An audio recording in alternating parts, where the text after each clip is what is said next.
These are the 10 largest animals that ever walked the earth. If you think you've seen big animals, it's because you're not familiar with the wild past, where elephants would seem like featherweights.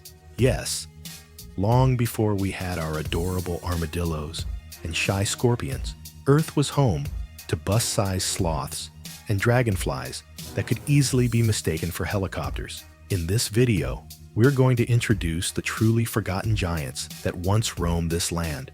And no, I'm not talking about dinosaurs, because let's face it, it's easy to find a massive, terrifying creature impressive when it lived millions of years ago and has no modern equivalent. But what if I told you that Earth was once home to enormous creatures, direct relatives of some of the animals we still have around today? That's right. In this video, we'll dive into some of these beings that are even more intriguing or terrifying, precisely because they have much smaller cousins living among us to this day. Yes, you'll never look at your backyard scorpion the same way again. Imagine a millipede like the ones you find in your garden, barely big enough to scare anyone. Now multiply that by 100 and put it in your living room. Congratulations, you've just summoned the Arthropleura. This titan of arthropods lived about 300 million years ago during the Carboniferous period, a time when the world was so full of oxygen that small creatures decided to go mega-sized, and the Arthropleura nailed it, reaching up to 2.5 meters, 8 feet, in length. That's right, it was basically the mother of all centipedes in history. And as strange as it might sound, the Arthropleura was vegetarian. Yep, despite its size and tank-like appearance, it preferred leaves, rotting wood, and a very plant-based diet. But who needed sharp fangs anyway? Just existing was enough for the Arthropleura to intimidate. With its segmented body and an armored shell that looked like something out of a steampunk nightmare, it was a true walking fortress. The reason Arthropleura got so big? Blame it on the oxygen. Back then, oxygen levels in the air were so high that they allowed insects to grow to gigantic sizes, something that would be nearly impossible today, thankfully. What's more, with no predators in its path, this master millipede ruled the forests without any pressure to shrink. So, the next time you see a millipede slowly crawling along the sidewalk, remember? It might seem harmless now, but in the past, it had a distant cousin that could go toe-to-toe with you. Who knows? Maybe it was the Arthropleura that started humanity's ancient fear of giant creepy crawlies. I'd bet on it. Megalodon. If today's great white shark already makes you think twice before diving into the ocean, imagine facing its ancestor, measuring about 18 meters, 59 feet in length, with teeth the size of your hand. That's right. This prehistoric little shark was, without exaggeration, the largest predator to ever swim in the oceans. A true king of the seas, it would make even the fiercest modern great white look like a snack. Meg, as its close acquaintances might call it, lived around 23 to 3 million years ago, ruling the oceans and snacking on whales and anything else big enough to fit in its mouth. Which wasn't hard, considering its mouth could swallow a small car, driver included. Its teeth, reaching up to 18 centimeters, 7 inches, were like guillotine blades, sharp and ready to shred any unfortunate creature that crossed its path. And the most terrifying part?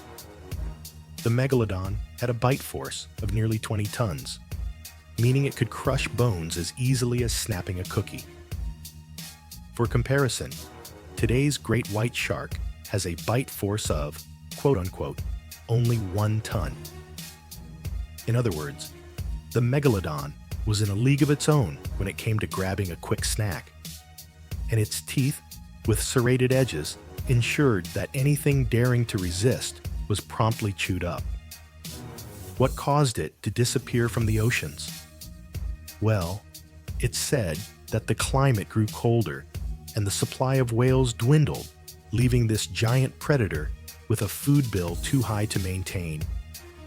With no snacks in sight, the megalodon went extinct, leaving today's sharks with both a legacy and a sense of relief. They'll never have to compete with it. Titanoboa. If snakes already give you chills, brace yourself. This was the ultimate nightmare of the tropical forests. Measuring an astonishing 13 meters, 43 feet in length, about the size of a school bus, and weighing over a ton, Titanoboa was, without a doubt, the queen of all snakes. If you think a modern python is impressive, know that next to this giant serpent, it would look like nothing more than a jump rope. Titanoboa lived around 60 million years ago, shortly after the dinosaurs disappeared and Earth entered a somewhat calmer phase. Or so the other animals thought. Because down in the swamps of ancient South America, this monster snake was on the lookout for any creature big enough to satisfy its hunger. Crocodiles, giant turtles, and perhaps any other poor soul that ventured too close, it was all fair game. And here's the curious detail. Titanoboa wasn't venomous. Yes, unlike today's venomous snakes, this giant relied purely on brute strength. It would crush its prey with such intense force that even today's anacondas would be envious. Studies suggest that Titanoboa's constriction force could crush the bones of its victims with a pressure of up to 400 kilograms per square centimeter, 5,700 pounds per square inch. Imagine getting a tight hug like that? Exactly. The reason for its massive size lies in the climate of the time. It was warm and humid, ideal for cold-blooded creatures to grow without limits. Earth was literally a tropical paradise for giant reptiles. So, the next time you come across a large snake, like an anaconda or a python, be grateful for today's climate, keeping them under 10 meters, 33 feet. Because if Titanoboa were still around, it would probably make today's serpents look like tame little pets. Sarcosuchus. If you think today's crocodiles are scary, let me introduce you to the Sarcosuchus. At approximately 12 meters, 39 feet, in length and weighing over 8 tons, it was a true monster of the Cretaceous period, about 110 million years ago. Imagine a modern crocodile, double its size, and add a dose of pure terror. That was Sarcosuchus. To put it in perspective, it was nearly the size of a school bus and had a jaw packed with over 100 teeth. Not the small ones you see on modern crocodiles, but long, slightly rounded teeth, perfect for crushing. While it likely fed on large fish, many paleontologists believe it diversified its menu, snatching unsuspecting dinosaurs that ventured too close to the water. After all, why settle for fish when you can enjoy a dinosaur steak? Another fascinating detail about Sarcosuchus was its snout bulge, or swelling, which scientists believe may have been used to amplify sounds or even enhance its sense of smell, a feature that still sparks curiosity. In other words, it could let out an intimidating roar and track its prey with a highly developed sense of smell. It lived in areas that are now part of northern Africa, where ancient river systems and lakes provided the perfect habitat for it to hide and ambush its prey. Its massive size, ambush capabilities, and a bite powerful enough to crush just about anything made it a predator worthy of respect, even by prehistoric standards. Beelzebufo, meat. Beelzebufo, also known as the devil frog. Yes, it's no wonder it earned this name. Imagine a frog so big it looks like a football, but with the difference that it could swallow most small animals that crossed its path. This prehistoric amphibian lived about 70 million years ago in Madagascar and could grow up to 40 centimeters, 16 inches, in length, with a mouth that was practically a natural vacuum. Unlike modern frogs, which tend to be cute and have discreet habits, Beelzebufo was a true predator. Studies suggest it had an incredibly powerful bite for a frog, capable of crushing bones and even snatching up young dinosaurs or other careless reptiles. It was basically the amphibious equivalent of a pit bull. No mosquito snacks for it. Its menu was hardcore, but don't think it was a nervous frog all the time.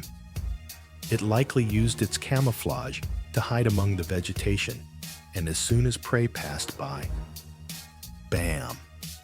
A lethal bite. Imagine being a small dinosaur, walking along carefree, and suddenly a tank-like frog shows up for dinner. Now think about it. If you already get tense seeing a frog jump in your direction, imagine encountering Beelzebufo while strolling through the forest. I think the only thing that would go through your mind is, please, let this frog not have seen me move. Meganeura. The Meganeura was basically a turbocharged nightmare dragonfly. With a wingspan of up to 70 centimeters, 27 inches, this giant insect soared over the forests of the Carboniferous period around 300 million years ago. To put it in perspective, it was about the size of a modern-day falcon. If the idea of an insect that size already makes you uneasy, imagine seeing it flying toward you.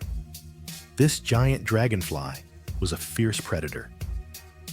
Unlike today's dragonflies, which hunt small insects, the Meganeura used its powerful jaws to catch larger prey, such as other big insects and even small amphibians. At that time, the atmospheric oxygen levels were much higher, allowing arthropods to grow into true giants.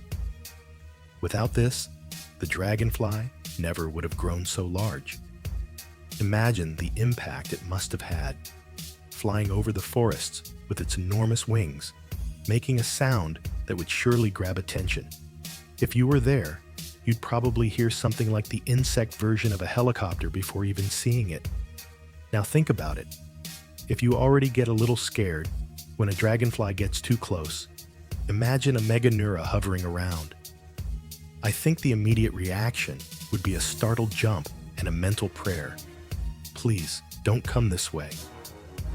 Imagine a scorpion like the ones we try to avoid as much as possible when camping, but now multiply it by a good 10 or 15.